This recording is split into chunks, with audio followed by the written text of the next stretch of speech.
Documento 162. En la fiesta de los tabernáculos. Cuando Jesús salió hacia Jerusalén con los 10 apóstoles, pensaba pasar por Samaria, que era el camino más corto. Por eso, se dirigieron por la costa oriental del lago y, a través de Sitópolis, cruzaron el límite de Samaria. Al anochecer, Jesús envió a Felipe y Mateo a una aldea en la pendiente oriental del monte Gilboa para conseguir alojamiento para todo el grupo. Ocurrió que estos aldeanos tenían graves prejuicios contra los judíos, aún más que la mayoría de los samaritanos, y en este momento estaban particularmente enardecidos debido a que tantos judíos estaban camino a la fiesta de los tabernáculos. Esta gente muy poco sabía sobre Jesús, y se negaron a proporcionarle alojamiento, porque él y sus asociados eran judíos. Cuando Mateo y Felipe manifestaron su indignación y observaron que estos samaritanos se negaban a recibir al santo varón de Israel, los aldeanos enfurecidos los echaron de su pequeña ciudad con palos y piedras. Cuando Felipe y Mateo regresaron con sus compañeros e informaron de que los habían echado de la aldea, Santiago y Juan se acercaron a Jesús y dijeron: Maestro, rogamos que nos permitas que ordenemos que caiga fuego de los cielos para arrasar con estos samaritanos insolentes e impenitentes. Pero cuando Jesús oyó estas palabras de venganza, se volvió a los hijos de Zebedeo y los reprochó severamente. Por lo que estáis diciendo no sabéis la actitud que estáis manifestando.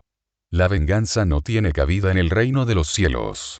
En vez de discutir, encaminémonos a la pequeña aldea junto al vado del Jordán. Así pues, debido a un prejuicio sectario, estos samaritanos se vieron privados del honor de ofrecer hospitalidad al Hijo Creador de un universo. 2.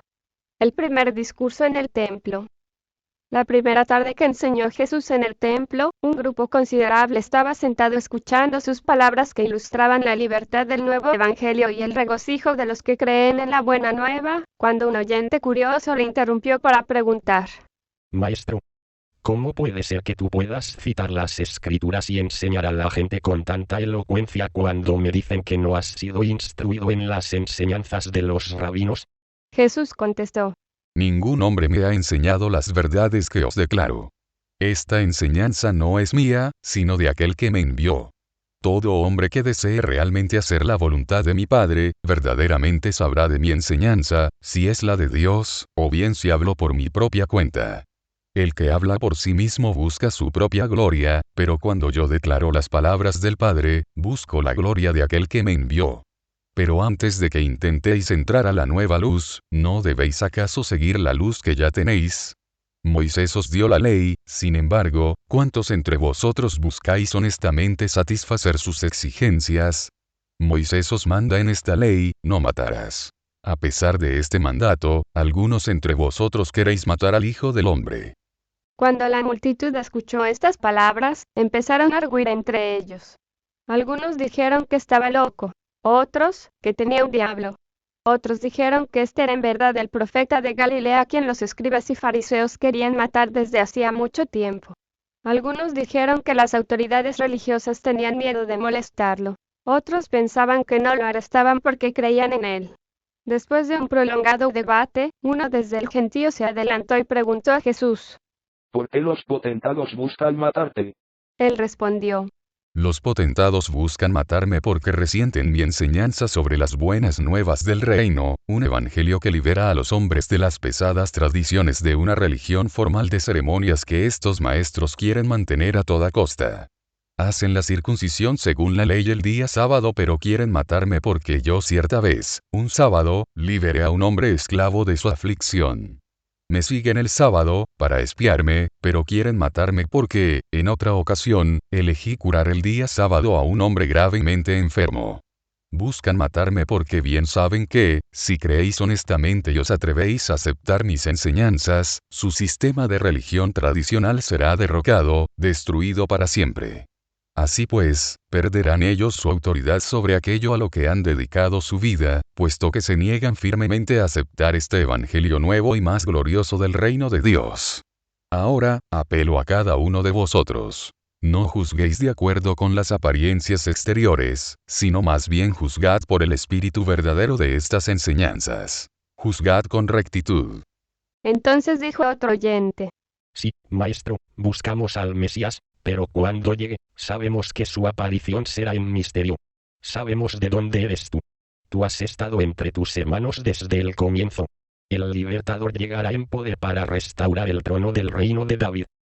¿Es que realmente dices ser el Mesías? Jesús respondió: Dices que me conoces y que sabes de dónde vengo. Ojalá que tus palabras fueran verdaderas porque entonces realmente encontrarías vida abundante en ese conocimiento. Pero yo declaro que no he venido a vosotros por mí mismo. He sido enviado por el Padre, y aquel que me envió es verdadero y fiel. Al negaros a escucharme, os estáis negando a recibir a aquel que me envía. Tú, si recibes este Evangelio, llegarás a conocer a aquel que me envió. Yo conozco al Padre, porque vengo del Padre para declararlo y revelarlo a vosotros. Los agentes de los escribas querían apresarlo, pero temían la multitud porque muchos creían en él. La obra de Jesús desde su bautismo se había vuelto bien conocida por todo el pueblo judío, y a medida que esta gente recordaba estas cosas, decían entre ellos: Aunque este maestro sea de Galilea, y aunque no satisfaga nuestras expectativas del Mesías, no sabemos si el libertador, cuando llegue, verdaderamente hará cosas más maravillosas de las que ya ha hecho este Jesús de Nazaret. Por consiguiente, Heber, el oficial del Sanedrín, con 2 asistentes, fue enviado a arrestar a Jesús. Mientras Heber se abría camino hacia Jesús, el maestro dijo: No temas acercarte a mí. Acércate mientras escuchas mis enseñanzas. Sé que se os ha enviado para que me arrestéis, pero debéis comprender que nada le pasará al Hijo del Hombre hasta que llegue su hora. No estáis dispuestos en contra de mí. Tan solo venís por orden de vuestros amos, y aun estos dirigentes de los judíos, en verdad piensan que están haciendo el servicio de Dios al buscar secretamente mi destrucción. Yo no desprecio a ninguno de vosotros. El Padre os ama, y por lo tanto deseo vuestra liberación de las cadenas del prejuicio y de las tinieblas de la tradición. Os ofrezco la libertad de la vida y el regocijo de la salvación. Proclamo un nuevo camino viviente, la liberación del mal y la rotura de las cadenas del pecado. He venido para que tengáis vida, para que la tengáis eternamente. Vosotros buscáis liberaros de mí y de mis enseñanzas inquietantes. Si tan solo pudierais ver que estaré con vosotros solamente poco tiempo. Dentro de muy poco tiempo volveré a aquel que me envió a este mundo. Entonces muchos entre vosotros me buscaréis diligentemente, pero no descubriréis mi presencia porque a donde yo iré, vosotros no podéis venir. Pero todos los que buscan verdaderamente encontrarme, alguna vez alcanzarán la vida que conduce ante la presencia de mi Padre. Algunos de los que se burlaban dijeron entre ellos: ¿A dónde irá este hombre donde no lo podremos encontrar? ¿Se irá acaso a vivir entre los griegos? ¿Se destruirá a sí mismo? ¿Qué significa cuando declara que pronto se saldrá de entre nosotros, y que nosotros no podemos ir a donde vaya él? Heber y sus asistentes se negaron a arrestar a Jesús. Volvieron a su lugar de reunión sin él. Entonces, cuando los altos sacerdotes y los fariseos recriminaron a Heber y sus asistentes porque no habían traído a Jesús con ellos, Heber tan solo replicó: Tuvimos temor de arrestarlo en el medio de la multitud, porque muchos creen en él. Además, jamás habíamos oído a un hombre hablar como este hombre. Hay en este instructor algo fuera de lo ordinario. Haríais bien todos vosotros en ir y escucharlo. Y cuando los principales oyeron estas palabras, se sorprendieron y dijeron burlonamente a Heber: ¿Acaso tú también te has extraviado? ¿Estás a punto de creer en este impostor? ¿Acaso oíste decir que algunos de nuestros sabios y nuestros rectores creen en él? ¿Es que alguno de los escribas o de los fariseos ha sido engañado por sus astutas enseñanzas? ¿Cómo puede ser que estés tú influido por la conducta de esta multitud ignorante que no conoce la ley ni los profetas? ¿No sabes acaso que tal gente ignorante está maldita? Entonces respondió Heber: Aún así, amos míos, este hombre habla a la multitud palabras de misericordia y esperanza. Levanta el ánimo de los deprimidos, y sus palabras consuelan aún nuestras almas. ¿Qué puede haber de malo en estas enseñanzas aunque no sea el Mesías de las Escrituras? Y aún así, es que nuestra ley no requiere justicia. ¿Acaso condenamos a un hombre antes de escucharlo? El jefe del Sanedrín se enfureció contra Heber y, volviéndose hacia él, dijo: ¿Te has vuelto loco? ¿Acaso eres tú también de Galilea? Busca en las escrituras, y descubrirás que de Galilea no surge ningún profeta, y mucho menos el Mesías. 3. La mujer adúltera. Temprano durante la tercera mañana de la fiesta, cuando Jesús se acercó al templo, se encontró con un grupo de agentes mercenarios del Sanedrín que arrastraban a una mujer. Cuando se acercaron, el portavoz dijo: Maestro, a esta mujer la descubrieron cometiendo adulterio, infraganti. Ahora bien, la ley de Moisés manda que debemos apedrearla. ¿Qué dices tú que deberíamos hacer con ella? Los enemigos de Jesús pensaban que, si éste acataba la ley de Moisés que requería que la pecadora confesa fuera apedreada, tendría dificultades con los dirigentes romanos, quienes negaban a los judíos el derecho de infligir la pena de muerte sin la aprobación de un tribunal romano. Si prohibía apedrear a la mujer, entonces lo acusarían ante el Sanedrín por considerarse a sí mismo por encima de Moisés y de la ley judía. Si permanecía en silencio, lo acusarían de cobardía. Pero el maestro manejó la situación de manera tal que el plan entero se despedazó por su propio peso sórdido. Jesús, paseando la mirada sobre el gentío, vio al marido, parado detrás de los demás.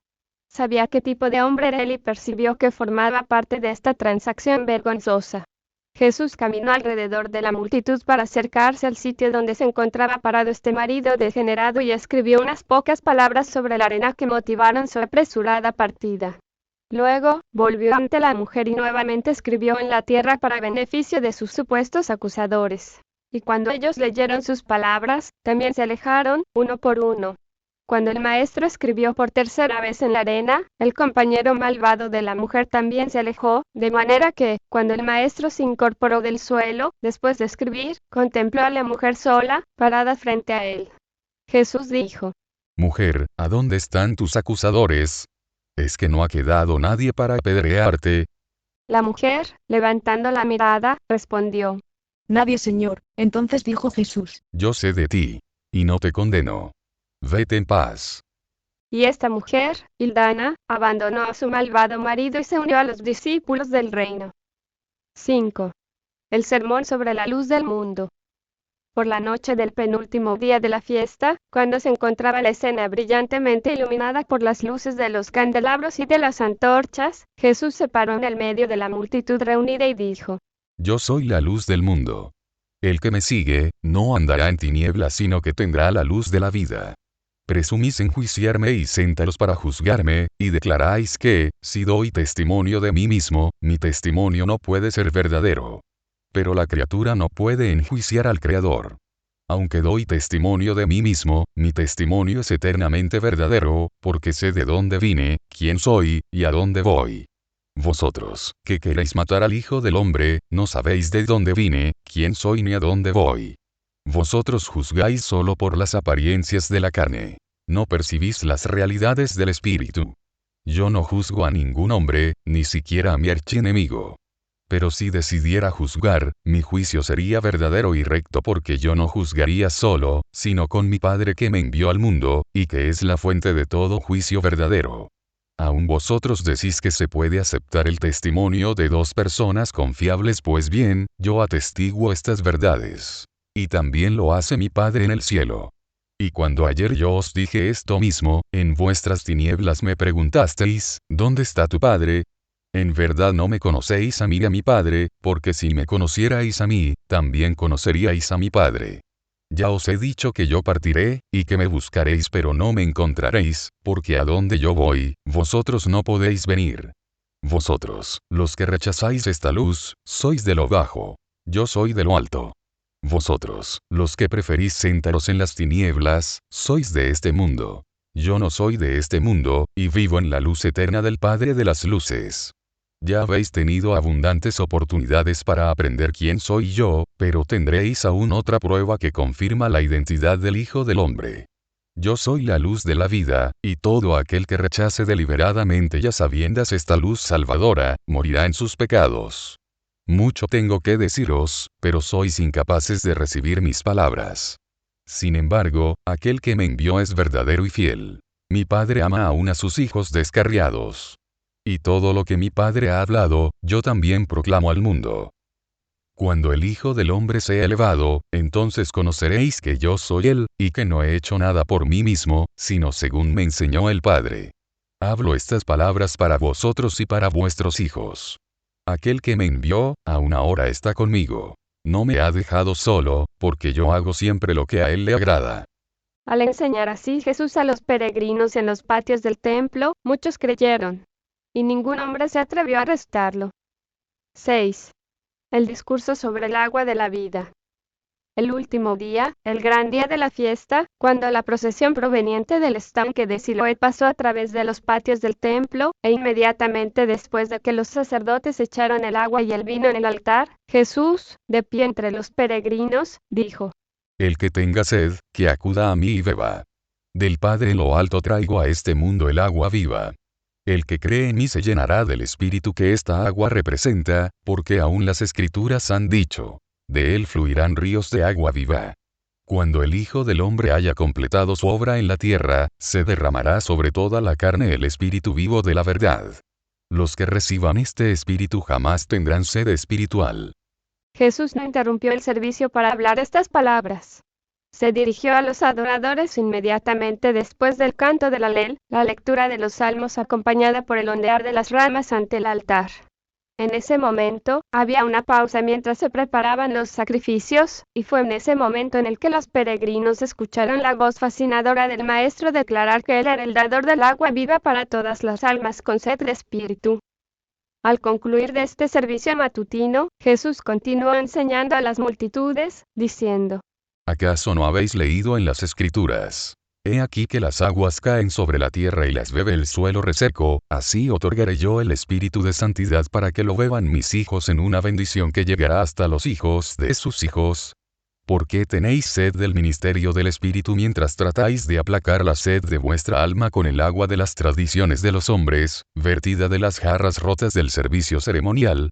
Lo que veis aquí en este templo es la forma en que vuestros padres intentaron simbolizar el otorgamiento del Espíritu Divino sobre los hijos de la fe, y habéis hecho bien en perpetuar estos símbolos, aún hasta el día de hoy.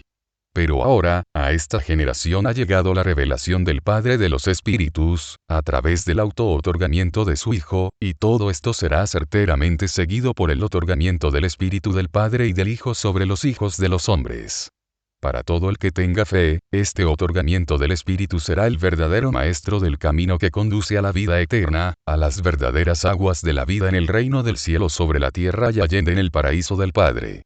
Y Jesús continuó contestando las preguntas de la multitud y de los fariseos.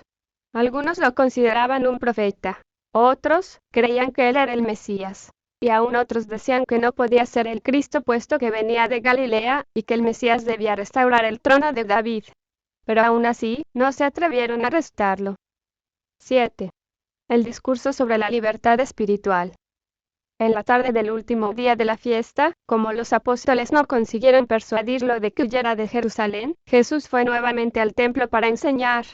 Al encontrar un gran grupo de creyentes reunidos en la elegía de Salomón, les habló diciendo: Si mis palabras moran en vosotros y queréis hacer la voluntad de mi Padre, seréis verdaderamente mis discípulos.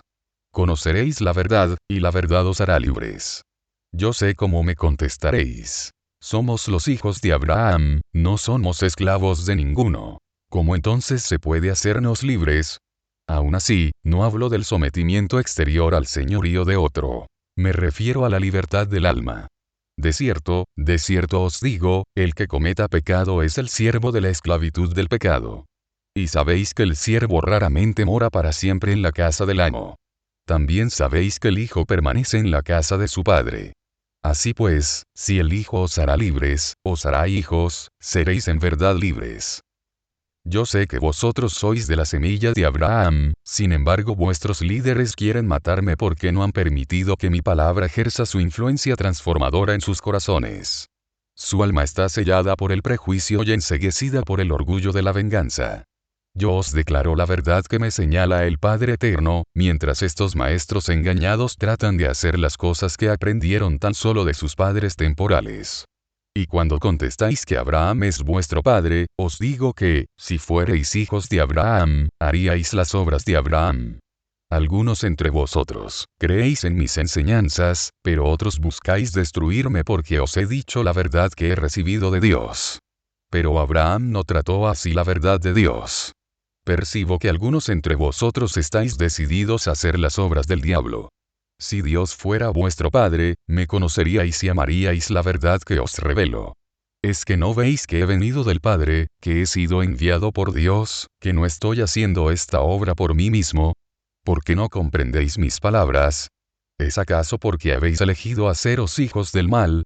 Si sois los hijos de las tinieblas, no podréis caminar en la luz de la verdad que os revelo.